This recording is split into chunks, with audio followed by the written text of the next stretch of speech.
Okay, so here we have our soccer player who recently suffered an anterior cruciate ligament sprain. First things first, we're going to do some flexibility exercises, mainly on the hamstring. So to do this, we are going to have both legs fully extended, and we're going to reach down until there's no pain, and we're going to hold that stretch for 6 to 8 seconds. So I'll ask you to do that.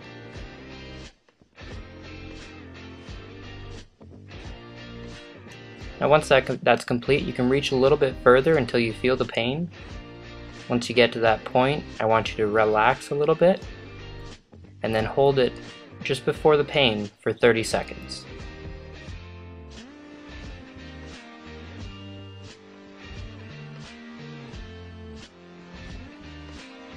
This should help improve range of motion in the knee. Once you're ready, you can move on to stage 2.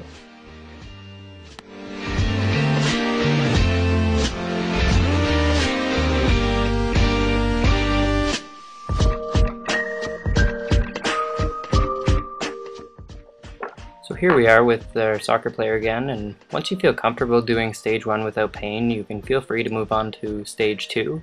In this stage, we're going to be isolating the injured leg. To do that, we're going to flex the uninjured leg and tuck it into the knee, and then we're basically going to do the same flexibility exercise that we did before. So I'm going to ask you to reach down, hold it there before the pain for 6 to 8 seconds, and then we're going to reach to the pain and ease off a little bit until there's no pain, and then you're going to hold that for about 30 seconds.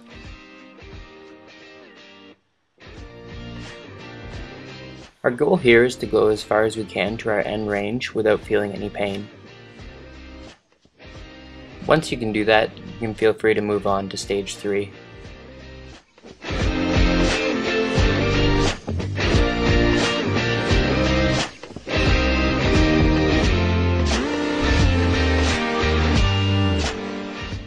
Now that you feel comfortable with stage 1 and 2 of the hamstring stretching, we're going to work into the third stage here, in which we're going to use a band around the foot to help you move your leg.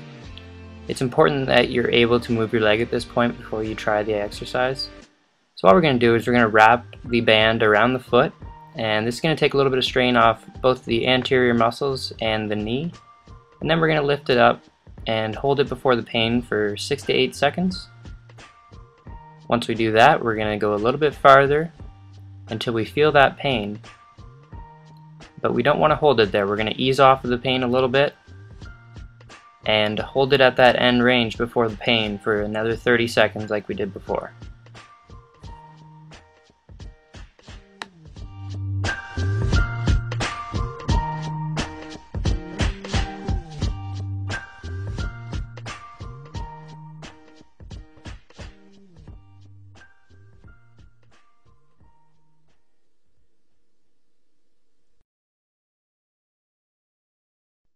Okay, once you can go through virtually a full range of motion pain-free, you're ready to move on to the strengthening exercises.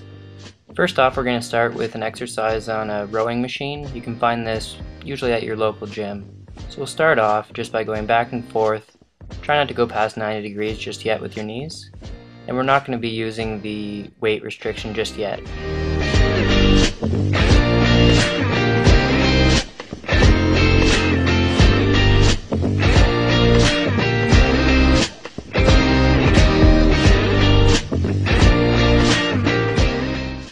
Okay, in the second stage of this exercise, we're going to be using the weight restriction. Do this once you feel comfortable in this machine, because it can be strenuous on the knee, but as long as you're ready for it, it's a great exercise for the knee. So you're just going to grab the handle and go back and forth, still not trying to go too far past 90. If this exercise becomes too easy for you, you can always do it with just your injured limb. That way you can ensure that the injured leg is getting all the benefits that it needs. Try starting with a low resistance and you can work your way up from there.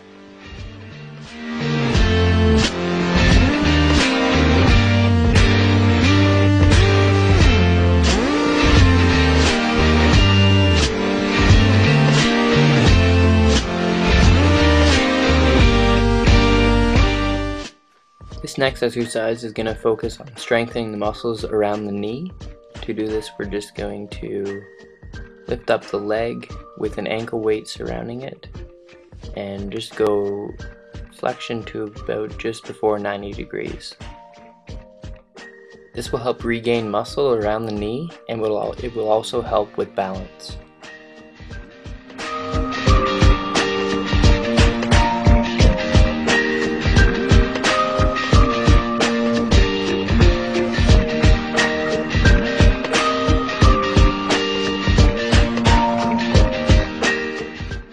In the next stage of this exercise, we're going to be doing squats. This should only be done when weight bearing is a possibility. And all you're going to do is you're going to go down with the arms extended in front of you. That'll help you keep your balance. Again, in this exercise, we don't want to be going past 90 degrees. When you feel comfortable, you can try doing this with only your injured leg.